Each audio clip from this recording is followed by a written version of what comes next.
दोस्तों, मैं हूं सुभाष चंद्र। आपको अपना YouTube channel Subhash math talk पे स्वागत है। आज हम परसेंटेज अर्थात प्रतिशत हम कुछ क्वेश्चंस करेंगे। ये वीडियो बहुत इंपॉर्टेंट है, इसे अंत तक जरूर देखना। यदि अच्छा लगे तो लाइक शेयर सब्सक्राइब जरूर करिएगा और हमारे बेल आइकन की घंटी को जरूर दबाइएगा ताकि हमारे सारे लेटेस्ट वीडियो आप तक जल्द से जल्द पहुंचते रहें। तो यहाँ पे ध्यान से देखिए, पहला क्वेश्चन ये दिया गया है, 900 अधिकतम अंकों में से कितने 900 अधिकतम अंकों में से ए ने एक विषय में 72% अंक प्राप्त किए। कह रहा है कि 900 अधिकतम अंकों में से ए एक नाम का कोई व्यक्ति था, एक विषय में 72% अंक प्राप्त किया और दूसरे विषय में अधिकतम 700 अंकों में से 80% अंक प्राप्त किया। यदि परिणाम दोनों विषयों की सम्मिलित प्रतिशतता पर आधारित हो, कराए कि यदि परिणाम दोनों विषय की सम्मिलित प्रतिशतता पर आधारित हो तो बताइए प्रतिशत क्या होगा। पहला ऑप्शन है 75.5%, दूसरा है 76% और तीसरा है 76.5% और चौथा है 77%। तो यहाँ पे ध्यान से देखिएगा, कह रहा है कि 900 का हम क्या करेंगे 72% पहले निकालेंगे। तो आप मुझे बताओ 900 का 72% कितना होगा। आप मुझे बताइए 900 का 72% कितना होगा। तो आप परसेंट से 2 जीरो काट दोगे तो 9 दूना कितना हो जाएगा, 9 दूना 18 हो जाएगा और 9 7 63 और एक कितना हो जाएगा 64, अर्थात 900 का 72% कितना होगा 648। अगर आपको नहीं समझ में आया तो इसको हम आपको डिटेल में बता देते हैं। तो यहाँ पे 900 और का मतलब गुणा होता है, यहाँ पे 72 और परसेंट का मतलब होता है बटे 100। तो ये 2 जीरो आपका ये 2 जीरो से कट गया। तो मैं ये क्या किया, 9 दूनी कितना 18 मल्टीपल किया तो एक से इसमें आया 963 और एक कितना 64। यही चीज मैं डायरेक्टली कर दिया, परसेंट से 2 जीरो काट दिया तो 72 मल्टीपल 9 करोगे तो आपका जो प्रोडक्ट निकल के आएगा अर्थात 648 निकल के आएगा, जो यहाँ पे मैं आपको अभी समझाया। और दूसरा क्या कहा है कि 700 अंकों में से 80%। तो आप मुझे बताइए 700 का 80% कितना होगा, 700 का 80% कितना होगा। तो आप क्या करोगे, परसेंट से 2 जीरो काट दोगे तो 8 सत्तू कितना होगा, 8 सत्तू 56 होगा, बाकी ये जीरो है यहाँ पे आप उतार दोगे। अब कहोगे ये कैसे हुआ, तो आप इसको भी देख लीजिए। 700 का मतलब गुणा 80 और परसेंट का मतलब होता है बटे 100। ये 2 जीरो से कट गया तो 7 अट्ठू कितना हो गया 56 हो गया और बाकी ये जो जीरो था यहाँ पे मैंने उतार दिया। तो यहाँ पे जो कहा गया था वो मैंने कर दिया। तो यहाँ पे क्या कह रहा है, यदि परिणाम दोनों विषयों की सम्मिलित प्रतिशतता पर आधारित हो, अर्थात कह रहा है दोनों विषय को सम्मिलित अर्थात मिला दिया जाए।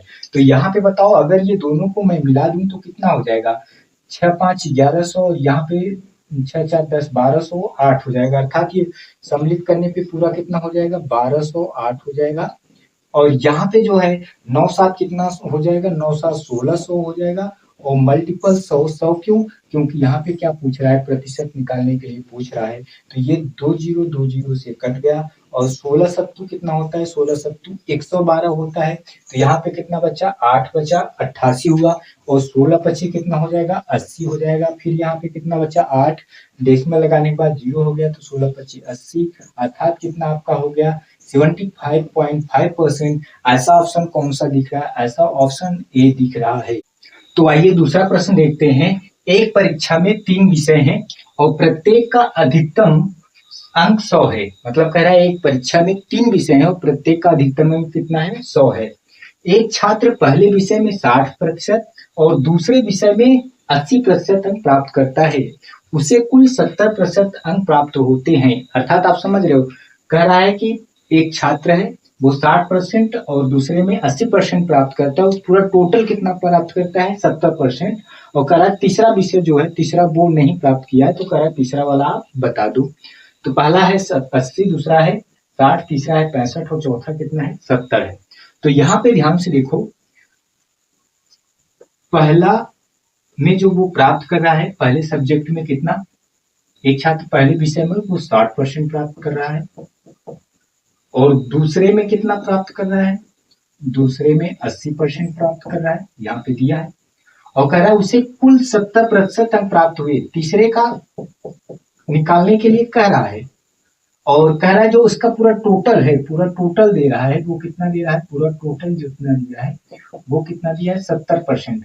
आप मुझे बताओ 70 में आप 3 का गुणा करोगे कि नहीं? अब आप कहोगे ये क्यों? क्योंकि यहाँ पे क्या कहा गया है, एक परीक्षा में 3 विषय हैं। यहाँ पे आप देख रहे हो ना 1, 2, 3, तो आप ये पूरा टोटल जो दिया है, कुल जो दिया है वो 70%, तो कुल का 70 अर्थात ये 1, 2, 3, 3 है, तो 70 का आप 3 से गुणा करोगे तो सात्विक कितना हो जाएगा? सात्विक आपका हो जाएगा 210। ये पूरा टोटल रहा था, कुल का रहा, और ये फर्स्ट रहा, ये आपका सेकंड रहा, और ये क्या रहा? ये आपका कुल टोटल रहा। तो आप ये दोनों को ऐड कर दो तो 8 6 कितना हो जाएगा? 14, और इसमें से आप घटा दो। बात को समझ रहे हो? नहीं समझ रहे हो? सॉरी, 140 होगा, अर्थात जो कुल दिया है, अर्थात जो टोटल है, उनमें से आप पहला दूसरा जोड़ के घटा दोगे तो आपका तीसरा तो निकल के आ जाएगा कि नहीं निकल के आ जाएगा? तो 210 में से 140 गया तो आप कितना पाओगे? आप 70 पाओगे, अर्थात तीसरा जो निकल के आया वो कितना आया? 70%। ऐसा ऑप्शन कौन सही रहा? ऑप्शन नंबर डी सही रहा। अगर आपको ऐसे न समझ में आए तो यही हम थोड़ा दूसरे तरीके से बताते हैं। तो यहाँ पे देखो कह रहा है एक परीक्षा में 3 विषय हैं और प्रत्येक का अधिकतम अंक 100 है। एक छात्र पहले विषय में 60% और दूसरे विषय में 80%, पूरा 70% टोटल प्राप्त करता है। तो कह रहा है तीसरा कितना प्राप्त कर रहा है? तो पहले में कितना प्राप्त कर रहा है? पहले में 60%, और दूसरे में कितना प्राप्त कर रहा है? दूसरे में 80% प्राप्त कर रहा है, और तीसरा वो पूछ रहा है, और जो आपका पूरा ओके निकल के आ रहा था, तो कुल निकल के जो आ रहा है आपका टोटल जो निकल के आ रहा है वो कितना? 70% आ रहा है। अब आप मुझे बताइए 70 का आप 3 गुणा करोगे कि नहीं? क्योंकि 1, 2, 3 विषय हैं और यहाँ पे कह रहा है 3 विषय हैं, तो 70 का आप 3 से गुणा करोगे तो कितना हो जाएगा? 210 हो जाएगा। अब मुझे बताओ ये हमें निकालना है। अब ये 8 6 कितना रहा? 14 रहा, 140 और प्लस क्वेश्चन मार्क बराबर 120 210। अब ये जो प्लस है उधर जाएगा तो क्वेश्चन मार्क बराबर हो जाएगा 210 माइनस 140, तो ये क्वेश्चन मार्क बराबर कितना निकलता है? 70। और ऐसा ऑप्शन कौन सही रहा? ऑप्शन नंबर डी सही रहा। हमारा तीसरा प्रश्न क्या कह रहा है? 120 मशीनी पुर्जों की मोटर में 5% पुर्जे खराब थे। 80 मशीनी पुर्जों की दूसरी मोटर में 10% पुर्जे खराब थे। दोनों मोटरों को मिलाकर खराब मशीनी पुर्जों का प्रतिशत कितना है? पहला है 7, दूसरा है 6.5, तीसरा है 7.5 और चौथा है 8।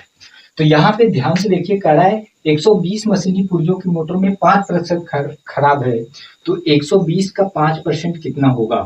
आप मुझे बताओ 120 का 5% कितना होगा? तो आप कहोगे 120 का 5 जो होगा वो 6 होगा। आप कहोगे ये कैसे? आपको दिखाता हूँ। यहाँ पे कितना है? 120 का मतलब मल्टीपल, और 5 और प्रतिशत का मतलब बटे 100। तो यहाँ पे ध्यान से देखो, एक शून्य से एक शून्य काट दो, और 5 दूना कितना होता है? 10 होता है, और 2 छंग कितना होता है? 12 होता है। या तो आप ऐसे भी कह सकते थे 120 का 5 मल्टीपल 100, 5 बिसहम में 100 और 20 छक्का 120, अर्थात आपका क्या है? 6 आया। चाहे ऐसे आप काटो चाहे वैसे काटो, आपका 120 का 5% 6 ही होगा।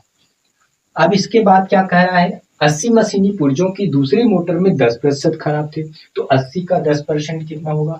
तो 80 का 10% जो आपका होगा, 80 का 10%, ये परसेंट से 2 जीरो कट गया, तो 8 एकम कितना हो जाएगा? 8 हो जाएगा। अब कहोगे ये कैसे? 80 मल्टीपल का मतलब मल्टीपल और 10% का मतलब बटे 100, ये 2 जीरो से कट गया, तो 8 एकम कितना? 8। तो 80 का 10% कितना हुआ? 8 हुआ। ये दोनों जो है वो 8 6 कितना? 14। ये किसकी बात हो रही है? खराब पुर्जों की। और ये जो पूरी टोटल संख्या कितनी है? तो 120 और 80 कितना हो जाएगा? 200। तो कह रहा है दोनों मोटरों को मिलाकर खराब मशीनी पुर्जों का प्रतिशत कितना होगा? तो खराब मशीनी पुर्जों का कितना आपका निकल के आया था? 14, और पूरा नंबर कितने थे? बटे 200, और परसेंट निकालना है तो क्या करोगे?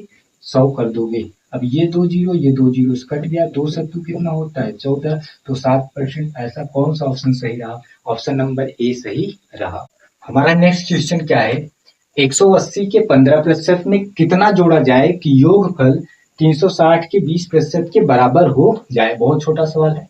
पहला ऑप्शन है 45, दूसरा है 40, तीसरा है 60 और चौथा है 50।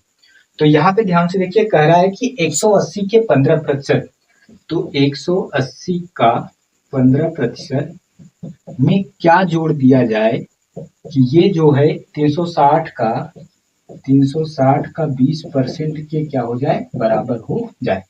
फिर से मेरी बात को ध्यान से सुनो। कह रहा है 180 का 15% में क्या जोड़ दिया जाए, कि 360 का 20% के क्या हो जाए, बराबर हो जाए। इसलिए मैंने क्या कर दिया, यहाँ पे इक्वल लगा दिया। तो यहाँ पे ध्यान से देखिएगा, तो 180 का 15% कितना होगा, तो यहाँ पे आप ध्यान से समझ लीजिए। 180 का मतलब गुणा और 15% का मतलब बट्टे 100 होता है। तो 5 तिया कितना होता है, 15, और 5 बिसा में कितना होता है, 100 होता है। और 20 निया कितना होता है, 180। तो 9 त्रिक कितना रहा, 27 रहा। अर्थात 180 का 15% कितना होगा, 27 होगा। तो यहाँ पे मैं क्या लिख रहा हूँ, 27 लिख रहा हूँ। प्लस क्या जोड़ दिया जाए, और बराबर 360 का 20% कितना होगा, तो यहाँ पे 36 गुना कितना हो जाएगा, 72 हो जाएगा। नहीं समझ में आया तो फिर से दिखा देता हूँ। 360 का मतलब पूरा 20% का मतलब 3200। ये 2 जीरो से कट गया, 36 गुना कितना, 72। तो यहाँ पे ध्यान से देखिए, ये जो आपका है प्लस उधर जाएगा तो क्या हो जाएगा, माइनस हो जाएगा। तो 72 और माइनस कितना हो जाएगा, 27। 72 माइनस 27, तो 12 में से 7 गए तो कितना हो जाएगा, 12 में से 7 गए तो कितना होता है, 5 होता है। और यहाँ पे कितना बचा, यहाँ पे 6 बचा, 6 में से 2 गए कितना, 4। और ऐसा ऑप्शन कौन सा है, ऑप्शन नंबर ए सही रहा, अर्थात 45 ऑप्शन सही रहा। हमारा नेक्स्ट क्वेश्चन क्या है, ए और बी के वजन का योग जो है वो कितना है, 80 किलोग्राम है। अर्थात योग यहाँ पे कह रहा है, योग दोनों का कितना है, 80 किलोग्राम है। कह रहा है ए के वजन का 50%। तो आप मुझे बताओ ए के वजन का 50% कितना होगा।